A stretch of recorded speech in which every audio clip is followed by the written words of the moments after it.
Hello मेरे प्यारे बच्चों, क्या हाल चाल? बढ़िया सा। उम्मीद है बच्चों आप सब लोग बहुत अच्छे होंगे। और बच्चों आशा करता हूँ कि आप सब लोग की पढ़ाई भी बहुत लाजवाब चल रही होगी। तो बच्चों एक और शानदार क्लास में आप सभी छात्रों का हम तहे दिल से स्वागत और अभिनंदन करते हैं। बच्चों आज आप लोग के लिए मैं एक हिंदी का प्रतिदर्श मॉडल पेपर लेकर के आया हूँ। बच्चों अगर आप इस मॉडल पेपर को पूरा बच्चों आप लोग देख लेते हैं, सेम यही मॉडल पेपर आपके पेपर यानी 24 फरवरी 2025 को बच्चों आएगा। ठीक है, और उम्मीद करता हूं बच्चों कि ये मॉडल पेपर आपको बहुत कुछ सीखने को मिलेगा। क्योंकि आज का जो मॉडल पेपर है मैं आपको बताऊंगा कि किस तरह से कॉपी में लिखा भी जाता है और कॉपी को कैसे सजा करके एग्जाम में भी तैयारी की जाएगी। ठीक है, तो बच्चों बस इसी पे आप लोग के लिए क्लास लेकर के आया हूँ। आप सभी छात्रों से गुजारिश करूंगा, प्लीज वीडियो को लाइक शेयर और सब्सक्राइब जरूर कीजिए। और वीडियो को इन कहा जाए बच्चों मिस नहीं करना है। ठीक है, चलिए स्टार्ट करेंगे। बच्चों आप देख रहे हैं बोर्ड परीक्षा 2025 सामान्य हिंदी का एक हम मॉडल पेपर लेकर के आए हैं, जो 24 फरवरी के आपके पेपर में क्वेश्चन यहाँ से सारे बनेंगे। बच्चों बच्चों अगर हम बात करें, आपका जो पेपर होता है वो दो खंडों में विभाजित होता है, खंड का और खंड खा में। तो खंड का पहला जो प्रश्न होता है बच्चों वो आपके पहला और दूसरा दो कहा जाए कि बहुविकल्पी प्रश्न होते हैं 5-5 नंबर के, जो आपको उत्तर लिखना रहता है। ठीक है भैया, चलिए स्टार्ट करेंगे। बच्चों अब आप पहले ये देखिए, ये हमारी आ, बोर्ड परीक्षा की कॉपी है। ठीक है, अब ये देखिए ये बोर्ड परीक्षा की कॉपी को बच्चों आपको भरना होगा। सबसे पहले भरने का देखिए यहाँ पर आपका अनुक्रमांक रहेगा, अंकों में रहेगा। फिर आपका अनुक्रमांक शब्दों में रहेगा बच्चों। ठीक है, उसके बाद आपका विषय एवं प्रश्न पत्र संकेतांक लिखा जाता है। फिर परीक्षा का दिन एवं तिथि लिखा जाता है। परीक्षा का दिन, तिथि एवं क्या लिखा जाता है बच्चों, पाली भी लिखा जाता है। ठीक है, फिर उसके बाद अगर बात करें बच्चों तो ये केंद्र का नाम भी लिखा जाता है। ठीक है, ये इतना लिखने के बाद अब आगे चलेंगे बच्चों, हम अपनी कॉपी को जब पलटेंगे तो इस तरीके से बच्चों कुछ आ, तो यहाँ देखिए भैया आपको दोनों तरफ बच्चों क्या करना होगा, लाइन खींचना होगा। दोनों तरफ क्या करना होगा, काली स्केच से लाइन खींचना होगा। उसके बाद बीच में आपको यहाँ पर कहा जाए भैया कि काली पेन से आपको हेडिंग बनाना होगा। देखिए भैया, तो यहाँ पर अब आप लिखेंगे खंड का। क्या लिखेंगे बच्चों, खंड का। देखिए यहाँ पर आपका खंड का लिखा है पहले ना, तो यहाँ पर आप लिख सकते हैं ये इस तरह से, खंडे खंडे का। ठीक भैया, खंडे का। अब ये आप लोग को इतना करना होगा। ठीक है भाई, इतना आपको खंड काम में लिखना होगा। अब उसके बाद फिर आपकी अगली हेडिंग क्या होगी भैया, प्रश्न उत्तर नंबर। क्या लिखेंगे बच्चों, प्रश्न उत्तर नंबर। ठीक, प्रश्न उत्तर नंबर, प्रश्नोत्तर नंबर एक। क्या लिखेंगे बच्चों, प्रश्नोत्तर नंबर एक। उसके बाद देखिए यहाँ पर आपको इस तरीके से लाइन खींचना होगा। ठीक है भाई, मैं जैसे बच्चों बता रहा हूँ आपको सेम इसी तरीके से लिखना है। अगर इतना बच्चों आप लिख देते हैं तो बहुत अच्छा रहेगा, और लिखने का तरीका भी आपका सबसे बेहतर रहेगा। उसके बाद बच्चों यहाँ पर आप नंबर का डालेंगे। क्या नंबर डालेंगे, का डालेंगे। अब का में आपका कौन सही है ये बताएंगे। उसके बाद का रहेगा, फिर बच्चों आपका खा रहेगा। ठीक है, गा रहेगा। ठीक, घा। नंबर आप डाल सकते हैं अंगा। ये इस तरीके से आपको बच्चों क्या करना है, अपनी कॉपी में लिखना है। अब ये देखा जाए कि इसमें आपका पहला कौन सही, दूसरा कौन सही, ये आपको ध्यान देना होगा। अब देखिए बच्चों, तो यहाँ पहला प्रश्न आपका क्या लिखा है, कह रहा है कि हिंदी का प्रथम नाटक क्या है। हिंदी का प्रथम नाटक क्या है, लिखा है भारत दुर्दशा, नहुस, ना आने वाला कल, चंद्रगुप्त। बच्चों अच्छी तरीके से आपको याद भी है कि ये क्वेश्चन बहुत बार पूछा गया है कि हिंदी का प्रथम नाटक क्या है। तो हिंदी का प्रथम नाटक बच्चों क्या है, नहुस है। क्या है भैया, नहुस। तो ऑप्शन आपका दूसरा सही है। तो यहाँ पर नंबर 2 डालेंगे। क्या नंबर डालेंगे बच्चों, नंबर 2 डाल करके लिखेंगे, नंबर 2 डालेंगे और लिखेंगे क्या, नहुस लिखेंगे। क्या लिखेंगे बच्चों, नहुस, नहुस। ठीक इस तरीके से आपको अपनी कॉपी में बच्चों क्या करना है, लिखना है। ठीक है भैया, सेम सारे क्वेश्चन को। अब अगला देखते हैं। अगला प्रश्न आपका लिखा है, ध्रुव स्वामिनी की रचना विधा है। ध्रुव स्वामिनी की रचना विधा है एकांकी, जीवनी, नाटक, उपन्यास। तो याद रखना, ध्रुव स्वामिनी की रचना विधा है क्या है, नाटक है। तो कौन सा ऑप्शन सही है, तीसरा है। यहाँ पर लिखेंगे नंबर 3। क्या नंबर डालेंगे बच्चों, नंबर 3। नंबर 3 में लिखेंगे नाटक लिखेंगे। क्या लिखेंगे बच्चों, नाटक। ये क्लियर भैया, समझ में आ गया। तो आपको ऐसे ही भैया कॉपी में क्या करना है बच्चों, लिखना है सजा सजा करके। जितना आप बढ़िया सजाएंगे उतना आपको मजा आएगा। उसके बाद फिर देखा जाए, आपका गा नंबर लिखा है। गा नंबर में आप कह रहा है कि इंदुमती है। इंदुमती है प्रथम कहानी, प्रथम उपन्यास, निबंध, इनमें से कोई नहीं। तो आपका ये प्रथम कहानी है, इसमें आपका पहला नंबर सही है। यहाँ नंबर 1 डालेंगे, लिखेंगे प्रथम कहानी लिखेंगे। क्या लिखेंगे बच्चों, प्रथम कहानी। क्लियर, ये हो गया आपका। इसी तरीके से आपको अगला क्वेश्चन देखिए। अगला क्वेश्चन आपका लिखा है, घ नंबर लिखा है, कह रहा है कि हिंदी का प्रथम यात्रा वृत्तांत सरयू पार की यात्रा लिखा गया है। सरयू पार की यात्रा लिखा गया है, किसने लिखा है, ये देखिए। भारतेंदु हरिश्चंद्र द्वारा, महावीर प्रसाद द्विवेदी द्वारा, प्रेमचंद द्वारा, राहुल संस्कृत्यन द्वारा। तो इसका आंसर क्या होगा बच्चों, पहला होगा भारतेंदु हरिश्चंद्र द्वारा होगा। क्या होगा बच्चों, भारतेंदु हरिश्चंद्र। यानी आपका इसमें कौन सही है, पहला सही है। लिखेंगे भारतेंदु, भारतेंदु हरि से चंद। ये क्लियर बच्चों, भारतेंदु हरिश्चंद्र द्वारा। ठीक है, भारतेंदु हरिश्चंद्र द्वारा हो गया आपका। समझ में आया कि नहीं भैया, क्लियर। ऐसे ही कॉपी को बच्चों आपको अच्छे तरीके से लिखना होगा। अगला प्रश्न देखिए, मैं बार बार कह रहा हूँ। अगला प्रश्न लिखा है, गुनाहों का देवता कीर्ति है।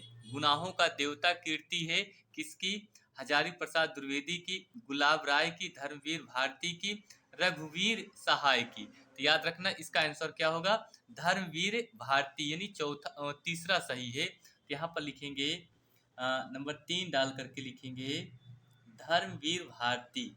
क्या लिखेंगे बच्चों, धर्मवीर भारती, धर्मवीर भारती, ये लिखेंगे। क्लियर, समझ में आ गया बच्चों। इस तरीके से आपने पहले के 5 क्वेश्चन का आंसर देख लिया। तो पहले के 5 क्वेश्चन का आंसर, पहले में आपका दूसरा सही था, नहुस लिख दिया। दूसरे में आपका तीसरा सही था, नाटक। तीसरे में आपका प्रथम कहानी। चौथे में आपका भारतेंदु हरिश्चंद्र। पांचवें में धर्मवीर भारती। ये भैया इसी तरीके से आपको लिखना है, यहाँ से आपको सारे नंबर पक्का है बनते चले जाएंगे। अब उसके बाद फिर हमें दूसरा नंबर लिखना है। तो यहाँ पर फिर आएंगे, लिखेंगे प्रश्न उत्तर नंबर। क्या लिखेंगे बच्चों, प्रश्न उत्तर, प्रश्न उत्तर नंबर, प्रश्न उत्तर नंबर 2। क्लियर। अब ये देखिए इसी तरीके से भैया आपको लिखना है प्रश्न उत्तर नंबर 2 करके। अब ये देखिए हो गया। अब उसके बाद यहाँ पर फिर आप क्या लिखेंगे, का लिखेंगे। क्या लिखेंगे बच्चों, का लिखेंगे। फिर लिखेंगे खा लिखेंगे, आ, गा लिखेंगे, घा और अंगा। ये नंबर डाल दिए। अब यहाँ से आपका देख लीजिए कौन कौन सही है, उसमें आप लिखते चले जाइए। क्लियर बच्चों, देखिए तो यहाँ आपका प्रश्न कह रहा है कि भक्ति आंदोलन का श्रेय जाता है, भक्ति आंदोलन का श्रेय जाता है वल्लभाचार्य को जाता है, शंकराचार्य को, रामानुजाचार्य को जाता है, निम्बा का चार्य को। तो इसका आंसर क्या है, कह रहा है कि भक्ति आंदोलन का श्रेय जाता है तो रामानुजाचार्य को जाता है। तो इसमें आपका कौन सही बच्चों, तीसरा सही है। तो यहाँ लिखेंगे रामानु, आपका लिखेंगे यहाँ नंबर डालेंगे 3। क्या डालेंगे, 3। तो इसका आंसर यही लिखेंगे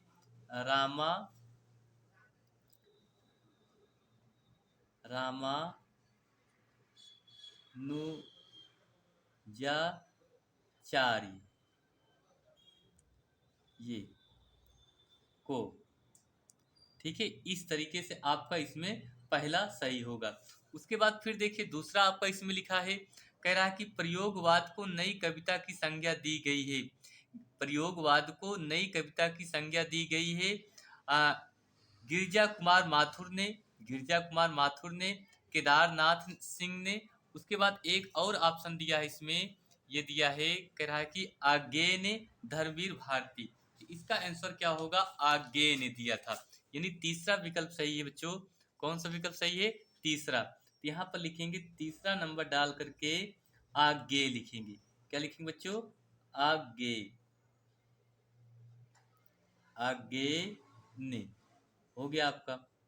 ठीक, समझ में आएगा नहीं। उसके बाद फिर देखिए अगला लिखा है, चिंतामणि कवि हैं रीत सिद्ध वर्ग के, रीत मुक्त वर्ग के, रीत रहित वर्ग के, रीतबद्ध वर्ग के।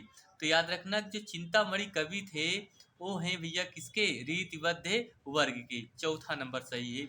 यहाँ पर नंबर डालेंगे 4। क्या डालेंगे बच्चों, नंबर 4 डालेंगे, रीतिबद्ध, रीति बद्ध,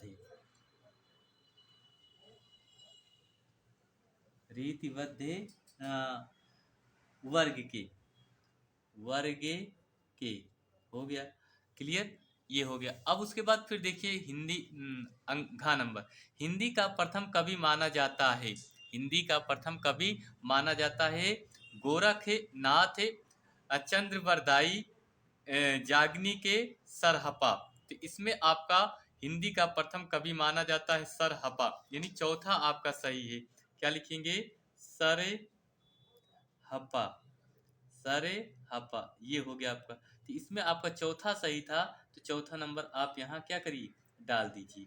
क्लियर बच्चों। अच्छा, उसके बाद फिर लास्ट अंगा नंबर देखा जाए, छायावाद के प्रवर्तक हैं, छायावाद के प्रवर्तक हैं सूर्यकांत त्रिपाठी निराला, जयशंकर प्रसाद, सुमित्रानंदन पंत, महादेवी वर्मा। इसका आंसर क्या होगा, जयशंकर प्रसाद जी होंगे। कौन से होंगे भैया, जयशंकर प्रसाद, यानी आपका क्वेश्चन नंबर कौन सही है, दूसरा सही है। लिखेंगे जयशंकर प्रसाद। क्या लिखेंगे बच्चों, जय शंकर, जयशंकर प्रसाद, ये हो गया भैया। समझ में आया। तो बच्चों अब आपको याद रखना सेम ऐसे ही लिखना है अपनी कॉपी में। अगर बच्चों इसी तरीके से लिख देते हैं तो मेरे भाई आपको पूरा पूरा नंबर मिलेगा, नंबर नहीं कटेगा। कहीं अगर थोड़ी सी गलती भी रहती है तो आपको एग्जामिनर उसका पूरा नंबर भी दे देता है। ठीक है, और उम्मीद करता हूँ बच्चों कि आप लोग को ऐसे ही कॉपी में क्या करना है, लिखना है। ठीक, अब उसके बाद ये हो गया आपका पहला नंबर, पहला हो गया, और ये हो गया आपका दूसरा नंबर। अब तीसरा नंबर की अगर बात करें बच्चों, जो तीसरा नंबर आपका लिखा है वो कह रहा है कि दिए गए गद्यांश पर आधारित निम्नलिखित प्रश्नों के उत्तर दीजिए। अब बच्चों यहाँ आपके दो गद्यांश होते हैं। कितने गद्यांश होते हैं बच्चों, दो गद्यांश। तो एक होता है आपका ये दिया है, एक अथवा में दिया रहता है, दोनों आपको अच्छे से पढ़ लीजिए, उसके बाद उसका आप क्या करिए, उत्तर दीजिए। अब इसमें आपका लिखा है बच्चों, देखा जाए, देखिए बच्चों, तो ये आपको कहा जाए कि दो गद्यांश आपको लिखने रहते हैं, जिनके लिए आपको पूरे 10 नंबर बनते हैं। तो सबसे पहले आपको इसमें लेखक का नाम, पाठ का नाम याद होना चाहिए। पहले बच्चों ये क्लियर कर लिया जाए कि यह किस पाठ से लिया गया है, ये देखा जाए। ठीक है, देखिए कह रहा है कि भूमि का निर्माण देवों ने किया है, वह अनंत काल से है, वह क्या है, अनंत काल से है। ठीक है बच्चों, आगे देखिए, वह अनंत काल से है, भौतिक, उसके भौतिक रूप, सौंदर्य और समृद्धि के प्रति सचेत होना हमारा आवश्यक कर्तव्य है। भूमि के पार्थिव स्वरूप के प्रति हम जितने अधिक जागृत होंगे उतनी ही हमारी राष्ट्रीय बलवती हो सकेगी। यह पृथ्वी सच्चे अर्थों में समस्त राष्ट्रीय विचारधाराओं की जननी है। जो राष्ट्रीय पृथ्वी के साथ नहीं जुड़ी वह निर्मूल है, वह क्या है, निर्मूल है। अब देखिए बच्चों यहाँ से रेखांकित अंश लिखा है ना, तो यही रेखांकित अंश की हमें क्या करना रहता है, व्याख्या करनी रहती है। कह रहा है कि राष्ट्रीयता की जड़ें पृथ्वी में जितनी गहरी होंगी उतनी ही राष्ट्रीय भावों का अंकुर प्रलवित होगा। इसलिए पृथ्वी के भौतिक स्वरूप की अधोपांत जानकारी प्राप्त करना, उसकी सुंदरता, उपयोगिता और महिमा को पहचानना अधिक धर्म में है। ठीक बच्चों, ये है आपका। तो अगर अब बच्चों ये आप पहले आपने देख लिया, मैंने इसकी ट्रिक भी बताई थी कि इसकी ट्रिक मतलब कैसे पहचाना जाए। ठीक है, ये देखिए। तो आगे देख लेते हैं बच्चों। क्लियर? देखिए, तो यहाँ से अब पहला आपका प्रश्न लिखा है कि उपयुक्त गद्यांश के शीर्षक एवं लेखक का नाम लिखिए। फिर लिखा है राष्ट्र भूमि के प्रति हमारा आवश्यक कर्तव्य क्या होता है। किस प्रकार की राष्ट्रीयता को लेखक ने निर्मूल कहा है। यह पृथ्वी सच्चे अर्थों में किसकी जननी है। रेखांकित अंश की व्याख्या कीजिए। ये आपके 5 प्रश्न हैं। तो पांचों प्रश्न आपके बच्चे, हर एक प्रश्न 2-2 नंबर के हैं। तो यहाँ से आपको टोटल कितने नंबर बनेंगे? 10 नंबर। अब बच्चों हम कॉपी में कैसे लिखेंगे ये आपको ध्यान में रखना होगा। ठीक है, चलिए देखिए, आइए बच्चों देखते हैं। तो सबसे पहले यहाँ बच्चों हम प्रश्न उत्तर नंबर डालेंगे। क्या डालेंगे बच्चों? प्रश्न उत्तर नंबर। तो प्रश्न उत्तर नंबर यहाँ डालने के बाद अब आप देख लीजिए यहाँ से नंबर 1 क्या लिखेंगे। नंबर 1 में आपसे इसका संदर्भ लिखने के लिए कहा था। तो यहाँ लिखेंगे प्रस्तुत गद्यांश का शीर्षक। क्या लिखेंगे बच्चों? प्रस्तुत गद्यांश का शीर्षक राष्ट्र का स्वरूप नामक पाठ से, राष्ट्र का स्वरूप नामक पाठ से तथा लेखक के वासुदेव शरण अग्रवाल जी हैं। बस इतना ही आपको लिखना है भैया, और कुछ नहीं लिखना है। बहुत सारे टिटिमजार नहीं करना है। बस इतना लिखना कि प्रस्तुत गद्यांश का शीर्षक राष्ट्र का स्वरूप नामक पाठ से तथा लेखक वासुदेव शरण अग्रवाल जी हैं, बस। ठीक। अब उसके बाद दूसरा प्रश्न आपसे इसमें कहा है, दूसरा प्रश्न ये कहा है, कह रहा है कि राष्ट्र भूमि के प्रति हमारा आवश्यक कर्तव्य क्या है। राष्ट्र भूमि के प्रति हमारा आवश्यक कर्तव्य क्या है। तो ये इसका आंसर क्या लिखेंगे? लिखेंगे यही राष्ट्र भूमि के प्रति। क्या लिखेंगे बच्चों? नंबर 2 डाल करके लिखेंगे राष्ट्र भूमि के प्रति हमारा आवश्यक कर्तव्य। हमारा आवश्यक कर्तव्य उसके भौतिक रूप, उसके भौतिक रूप, सौंदर्य और समृद्धि के प्रति सचेत होना। सचेत होना ही हमारा क्या कहलाता है? आवश्यक, राष्ट्र भूमि के प्रति आवश्यक कर्तव्य कहलाता है। ठीक भैया, आगे देखिए। अगला प्रश्न कह रहा है किस प्रकार की राष्ट्रीयता को लेखक ने निर्मूल कहा है। तो यहाँ देखिए इसका आंसर क्या लिखेंगे।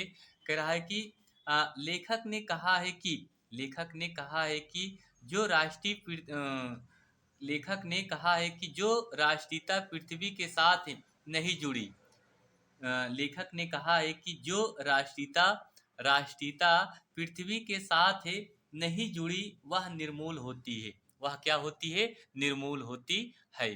क्लियर? इतना समझ में आ गया बच्चों? लेखक ने कहा है कि जो राष्ट्रीयता पृथ्वी के साथ नहीं जुड़ी होती है वह क्या होती है? निर्मूल होती है।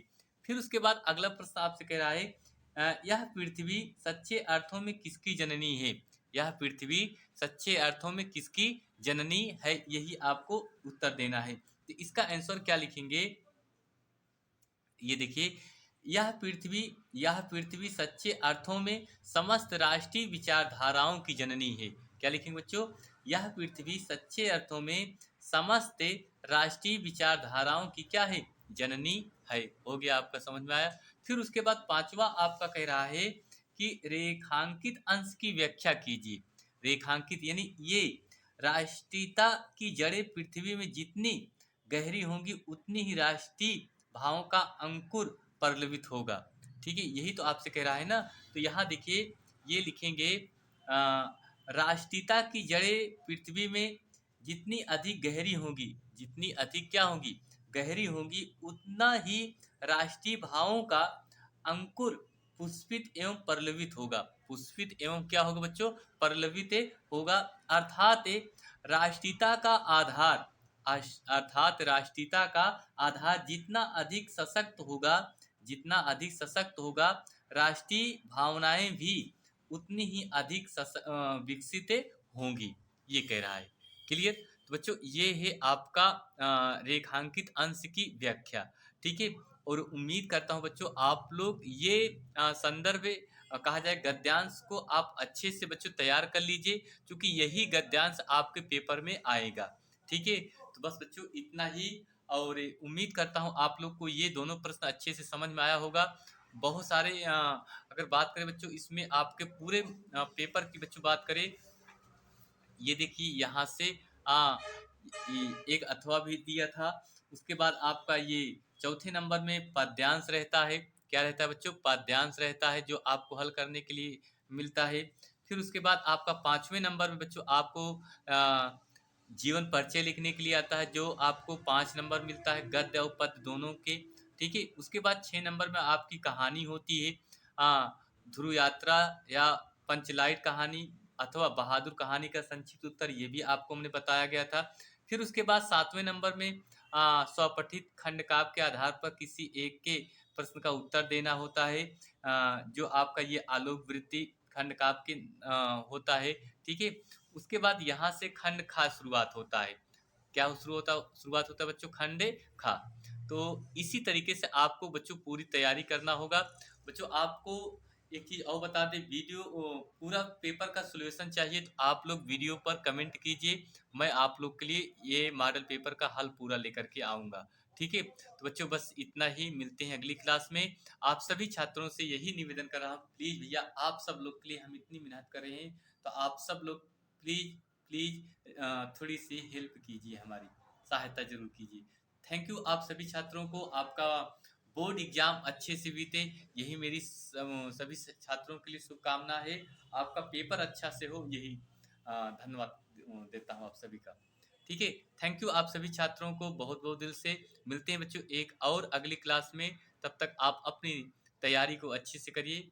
मिलते हैं अगली क्लास। थैंक यू आप सभी छात्रों को बहुत बहुत दिल से धन्यवाद।